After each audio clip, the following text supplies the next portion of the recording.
Wow, wow. Thank you very much, Charles.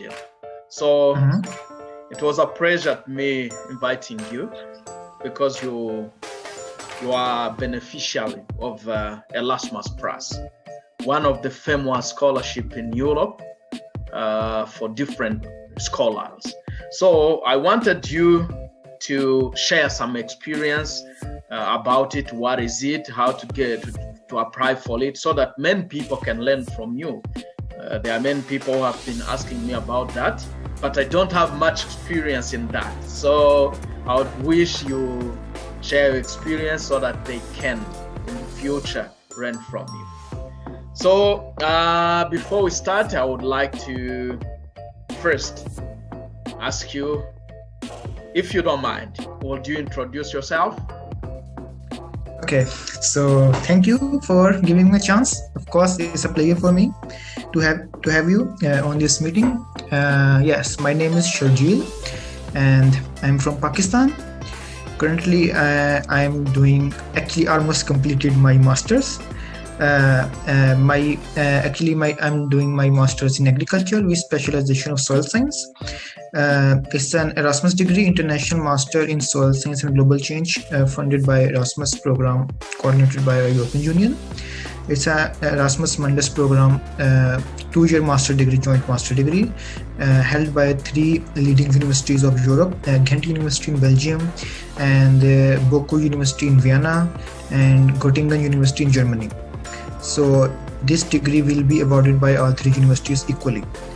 Although my host university is Ghent University in Belgium, but the other 2 universities, Boku and Göttingen University, will also contribute equally in this degree.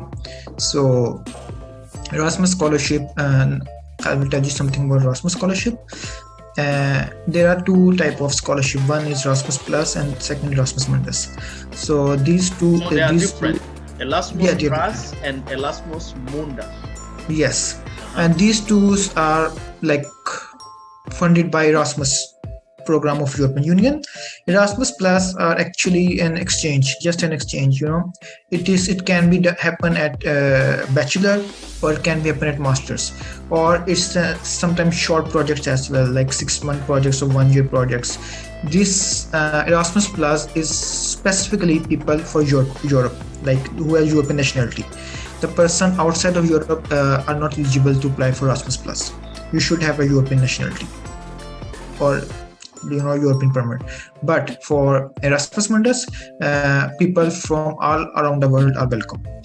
Erasmus Mundus is a complete master degree. It can be a 2-year master, or it can be a 1-year master, depend on the type of subject. Some programs are offered in 2 years complete degree, just like I'm doing my 2-year masters, and some programs are just funded by 1 year.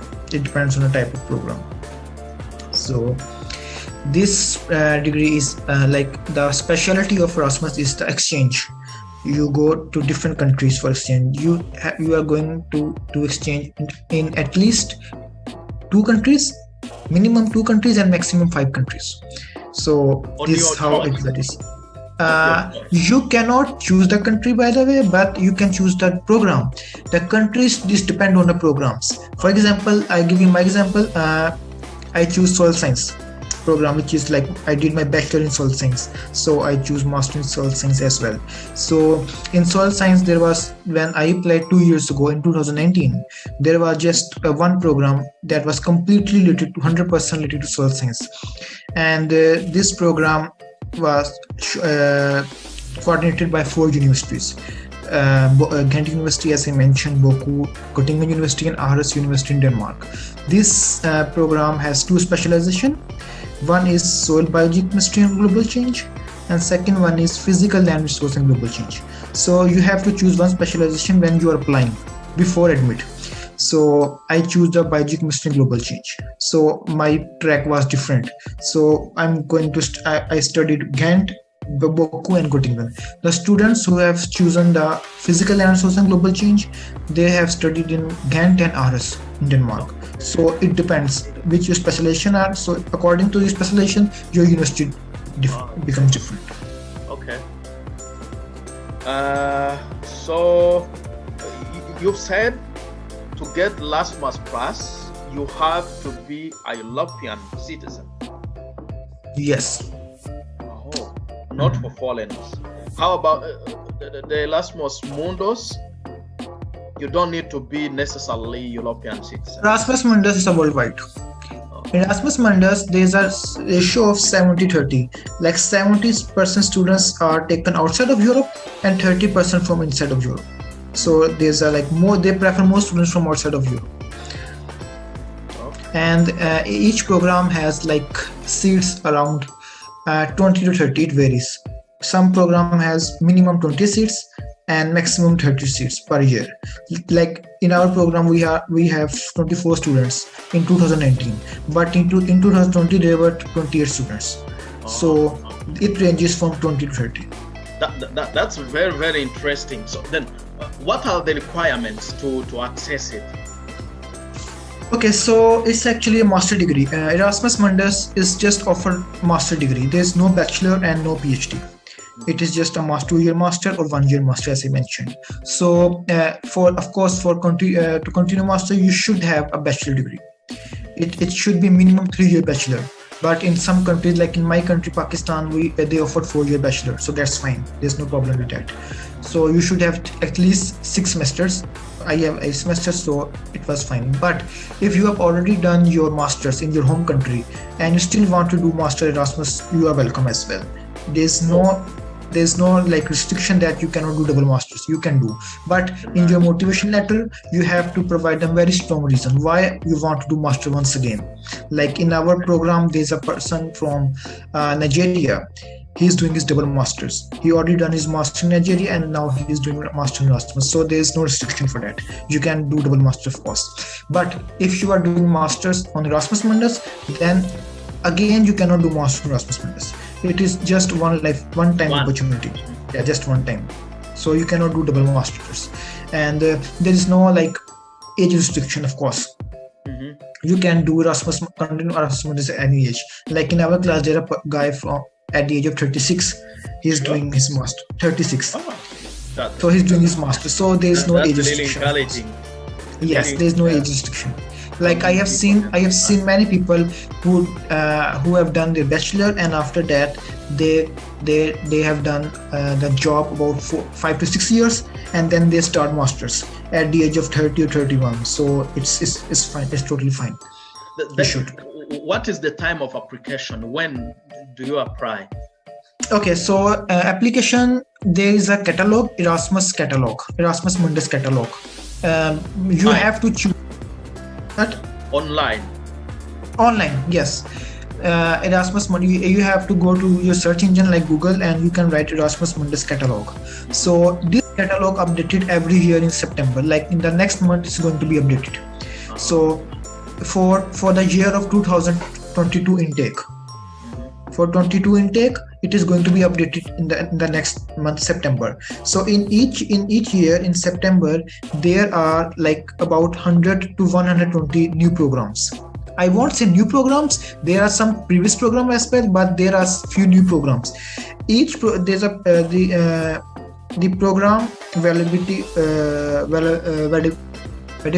Oh my God, I forget the word. The program, one program lasts for about 4 years. For masters? Like this, for masters. Like, for example, this program, I'm doing soil science, International Master in Soil Science and Global Change. This program was introduced in 2019. So there's a possibility that this program will continue at 2019, 2021 and 22 maximum. In 2022, this program will be shown last time, and in 2023, this program will be removed. A new program will take place. Okay, the program. Yeah. So each program continues about 4 years almost, but it can vary like 3 years and 5 years as well.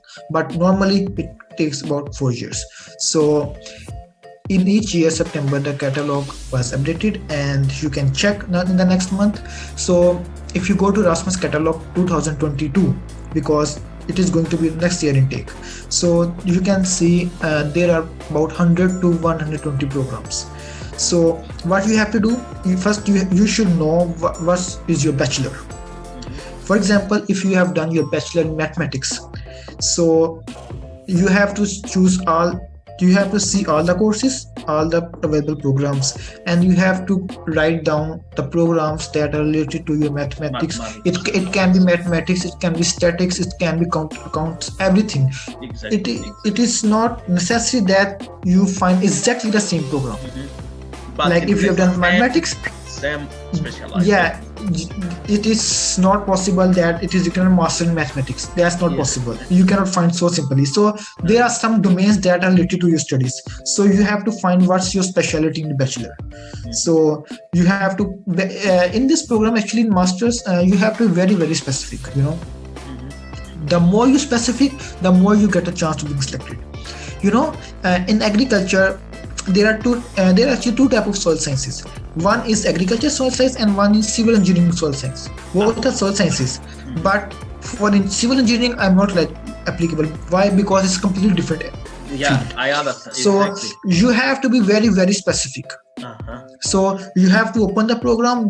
First, you have to choose all the programs that are relative to your bachelor. You have to write down all the programs separately. Then one by one, you have to open the link of each program and you have to study the requirement. What are the requirements? What they are expecting from you, and you have to check the requirement with your bachelor. If the requirement met to your meets the requirement of your bachelor, then you should go. Your accuracy should be 85 to 100%. Okay. Not less than 85. If it's less than 85, then there is a less. I won't say there is a no chance, but the chances will reduce of you being selected. So yes, you should be very, very accurate with your program. I see. Then is it necessary to get a supervisor before you get admitted? Is it a requirement, or you just apply without considering supervisor? Supervisor? Yeah. No, this is not like other program that you have to write the everything, proposal and everything. You don't need to do anything. Everything we will provide it.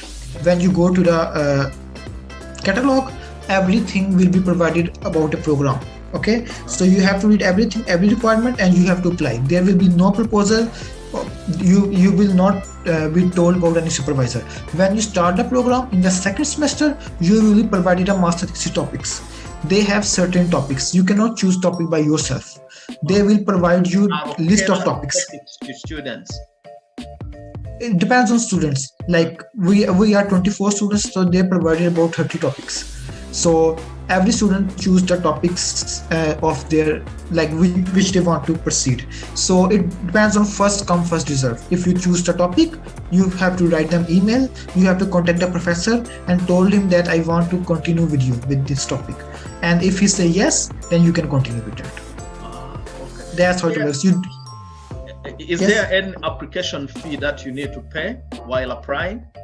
Well, in my case, there was no application fees, and I don't think that there is an application fees, but maybe in some countries, like in Sweden, in Swedish universities, you have to pay the application fees.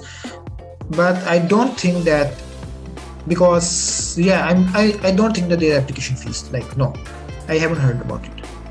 Even if there is the application fee, it will be refunded when you arrive. If you select it, it will be refunded. So there's no need to worry. And the process of application, how long does it take? Okay, so it depends on universities. Again, it highly depends on country and universities. For example, in my case, there was a Ghent University in Belgium. So Belgium process is a bit difficult. They require for legalizations. So when I applied, they asked me to send the degree in hard form after legalization from embassy. So I sent my degrees to a Belgium embassy in Pakistan. So they legalized the degree, and I sent this degree to Ghent University. And after checking this degree, they sent me the admission letter. This happened with me. But in other countries like in Germany, in Spain, in France, there is no need for legalization. But they might ask you in France and Spain, they might ask you to translate the documents in Spanish or in French. So you have to translate documents and you have to send them. But in Germany, there is no such thing. You got admission letter, you apply for visa. So it highly depends on the country, in which country you're going to apply. I see. university. That's really very, very interesting. I think many people can benefit from it because it looks a bit easy to apply, though the competition also seems to be high. It's okay. I'll tell you what's the requirement for applications. First, there is no application for that. Like, you don't need to sign application, anything. You need your degrees, but you can apply without degree as well. Like, sometimes when you graduate, your degree takes some time. University takes some time to give you degree, so they provide you a provisional degree and you can go with that. But it is better if you have a degree. There will be more chances. So you should have a degree, bachelor degree. You should have your transcript of record complete, and you should have your motivation letter and at least 2 recommendation letters from previous lecturers. Okay, so for recommendation letter, every university has different requirements. Some university ask 3, some universities ask 2. Some universities ask you to provide 2 recommendation letter both from the academic professors. Some might ask you that one from academic professor and one from the job where you are doing job, the manager of that company. So it varies on, again, it varies on university. Every university has different requirements. So you should have at least, I mean, they demand for 2 mostly recommendation letters. And yes, you should have your English language certificate, IELTS or TOEFL. It is mandatory. And your CV should be in Europass format. Of course, there's a format named Europass, so you should online make your CV and your passport, of course.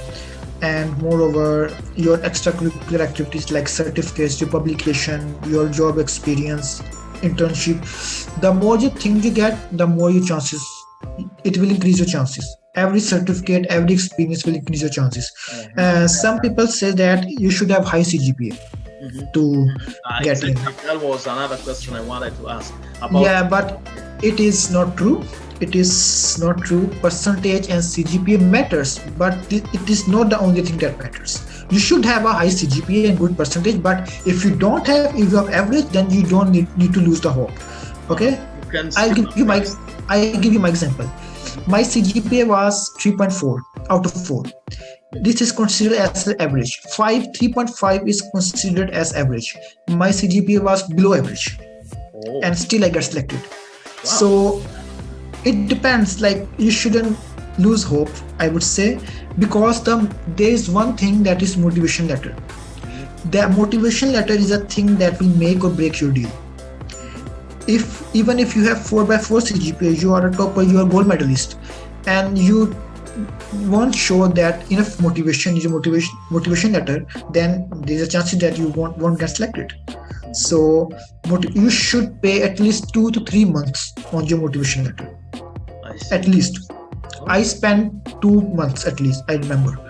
And in writing my motivation letter, I hired a person, Erasmus alumni. I hired 2 Erasmus alumni, and I sent them my motivation letter, and they corrected it, and I changed mistakes, and then again they make mistakes, and I corrected everything. So it happens 2 or 3 times. So at the end, I found my final version. All the documents you have to submit. Yes, it should be very, very fine. At least your motivation letter. So for recommendation letter, since it's Erasmus, it's highly competitive. So I recommend you should go for recommendation by a full professor, not for associate, not for assistant professor. You should hire a full professor or HOD, head of department. The higher the person, the more it will get chance of being selected. I got my 2 recommendation letters both from professors. So this has a great impact as well. Moreover, if you are doing internships, you should have internship certificates. If you are doing jobs, you should have like job experience. So these things have a great value. You don't even imagine how valuable these things are. These things have value even more than your CGPA. Even if CGPA is 3 CGPA and you have 3 to 4 year work experience, then you have a very high chance of being selected. So CGPA does matter, but this is not the only thing that does matter. Exactly. That's a very good experience. Yes, and moreover, if you have time, you can go for online courses. Like there are few websites like Coursera and edX and some like these websites. So you can do online courses, and by passing the course, you can earn certificates.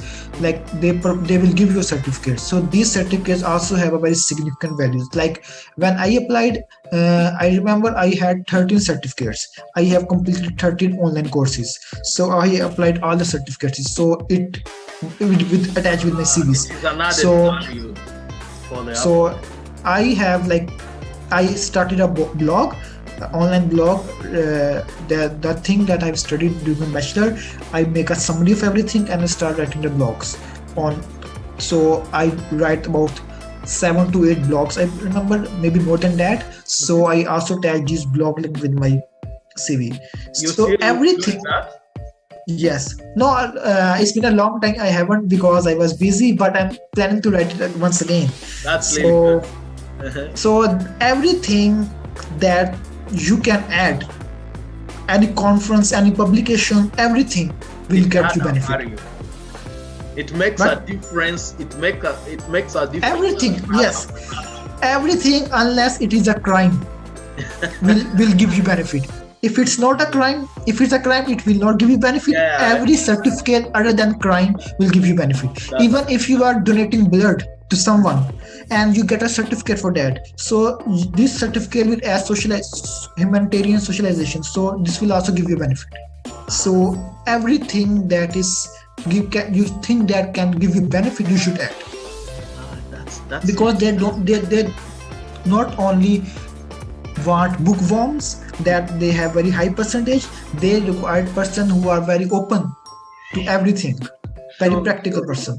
So yes, that's really nice. Now what are the benefits, the benefits for this scholarship?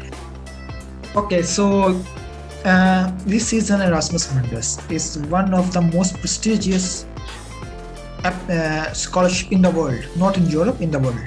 If you write top prestigious scholarship, then at number 1 you find Erasmus Mundus. So if you complete your degree in Erasmus Mundus, then there is a Erasmus Mundus tag that will attach with your name forever, that he's an Erasmus Mundus scholar. Wherever you go, you can every person know that he did his master in Erasmus Mundus. So this will be a huge benefit.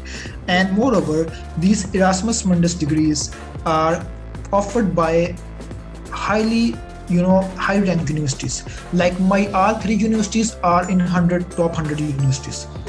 So and every university is highly specified in agriculture, all 3 universities. So every degree will be awarded by the university which is highly specified in a relative field. When it comes to opportunities like accommodation, stipend, how about them? So it is fully funded. You don't even pay a penny for that. Maybe at the beginning you have to pay something from your side, but it will be refunded. Everything will be refunded. Like in my case, when I came to Belgium in 2019 from Pakistan, like it cost me about 500,000 rupees, and it equals to about almost, you can say, around about 2,000 euros almost. So I mean, in my case, like there was a lot of procedures, because the developing countries, so you have to pay a lot of money, like degree verification and legalization and everything. So I include everything. So but normally it doesn't happen in most cases, but some cases it happens. So if you are taking ticket from coming to country to Europe, this ticket money will be refunded, of course. When you come to the Europe in the first semester. So actually, first I tell you that the scholarship is divided. The range of scholarship is about 40,000 to 50,000 euros per 2 years. Mm-hmm. So in which you will get 1,000 euro per month for 24 months. Wow. And moreover, you will get 3,000 euros at the beginning of each year for traveling. Wow. You will receive traveling separately, which is 3,000 euros per year. And when you arrive in the host country in Europe, first time in the first semester, in the first month, you will get 1,000 euro extra for all your expenses, like for your ticket and everything that you have paid. So you will get refunded in the first month. That's really so yes. great. So you don't need to pay a single penny by yourself. I think it is the best scholarship I've ever. Yes, it is. Wow. Oh, that's really encouraging. I think many people can take that benefit and try to apply for. I mean, yes, of course, it's a one lifetime opportunity. One lifetime opportunity. Because, if you see the stipend and the opportunity to travel to different universities, it's really an added value. You learn a lot of experience and you don't spend much. Yes, of course. I mean, it's free. It's just free. I mean, you can see that I have applied. I came here. I completed my degree. I didn't even pay a single penny by myself. Wow. Everything is free. So yeah. So it's really a very good experience. I think if there is no, I think all the questions I think I had are like that. Was that? I think if you have something to add, you can add it. Yeah, I mean, I just want to say that, I mean, if you think that because there's like certain things in people's mind that it is very competitive and there's no chance of being selected. I mean, when a person is an average person student, he thinks that because this happens in my country. When I was applying, I know that I'm an average student, but my colleagues, like I told them that you should apply. Even there was a guy who had a CGPA of 3.9 out of 4. So he has a very, very good CGPA, and I recommend him. You should apply for that. And he said it is very competitive. I don't have any chance of being selected. I again told him that you should apply. I mean, selection and rejection is another thing. At least you should try. I mean, but then he said I have to go for IELTS and everything and English language test, and it's a headache. So I will apply for PhD. I said, okay, your choice. So he didn't apply. And I mean, I go for it. I didn't know that I got selected or not, but I go for it and I got selected. Even I was an average student, so even if you think that, never think that you won't get selected. There's always a chance. Actually, that's a very good advice. You need to try every time. Never lose hope. Okay, and one, I will give you a bonus point here. If you are applying, if you are checking some programs and you see there's a program that is newly introduced, just like my program was newly introduced in 2019. It was the first year of that program. Wow. So when there was a new program introduced, the selection criteria of that program is very low. If you have a low CGPA, you have a chance of being selected. And the next year, they will restrict the criteria because they have already experienced the first year. And the next year, they will restrict again, more restrictions. So by passing each year, the restriction will become high, and maybe in the next year, they will ask you for interview. So if you have a first year program, then you should go for it. And I will give you another example. There's a program last year, another new program in 2020, and another new program was added, which is Erasmus Mondays in Soil Science. Another soil science program was added. So there's another guy from my university. His CGPA was 3.3 something, even below than mine. So he got selected in that program as well. Yes, and he told me the reason that the selection criteria was very less. Why? Because this program was newly introduced. So when the program was newly introduced, they need some time to tackle. The professor and management need some time, at least 1 year, to check how it works, which thing we're gonna add, which thing we're gonna remove, how we're going to select a student. So in this time, they just don't apply too much restrictions. So if you have low average CGPA, low CGPA, so you have a chance of being selected if a program is newly introduced. But if a program is a final year, like in the 4th year, that if you are going to apply in the program which is already like in the final year, so it is very, very restrictive program, very, very competitive. So you should take care of it. So that's how this is like pro tip. I mean, you should go for it. That's Lila. Thank you very much.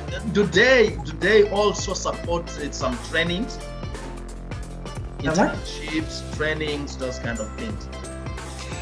Well, there are internships, of course, but not every program. Like in my program, there was no internship, but I told that there's another program of social science. There are internships included. So some programs have mandatory internships, some have your choice. But everything is on catalog. What? Is everything on catalog? Everything is on catalog. Everything. Since from your first joining date till the end of your masters, everything is described, which courses you are going to study, name of the courses, professor of the courses that you are going to taught you that course. So everything is mentioned there. Since from the beginning, you have to check the catalog and you have to click on a program. Everything is described in detail. Wow. That in which country you are going to do, what studies, what courses you are going to take on. So yeah. Wow, thank you very much, Shaljil. Thank you for your time, your experience. Many people, including me, didn't know that. These are very good scholarship. Thank you for the bonus mind. Everyone has his tricks, his tips, and yes, of course, the way he works. Because many people think that you need to be that bright to get the scholarship, which is. I mean, if you are bright, that's plus point. You should bright. I mean, there's a lot of advantage. But if you are not bright, then you don't need to lose hope. Yeah, just go for it. I mean, what the worst can happen? You will get rejected. So I mean, nothing can worse, but that happened with that. So there's no application fees. You should go for it. Just get recommendation letter. I think recommendation letter is the only thing that you have to ask for another person. And you can give arts by yourself, you can write motivation letter by yourself, CV by yourself, everything you can write by yourself. You just have to write it and you have to apply. Wow. There's no fee. I mean, you are just one application away from the Europe. Exactly. Entering in the Europe. So just thank you very much. Thank you very much. We shall be talking to different topics in next because we've got different experience. You told me you've been to different universities. You've got different experience from those universities. So in next debates, we shall be exploring all those universities. Yes, of course. By ending, could you please remind me all the universities you've been at apart from Boku? There's a Ghent University. What? Ghent? Ghent in Belgium. And Göttingen University. Göttingen. In Germany. In Germany, yeah. Okay. So thank you very much for your time. See you next time. Okay, thank you for giving me time. Bye bye.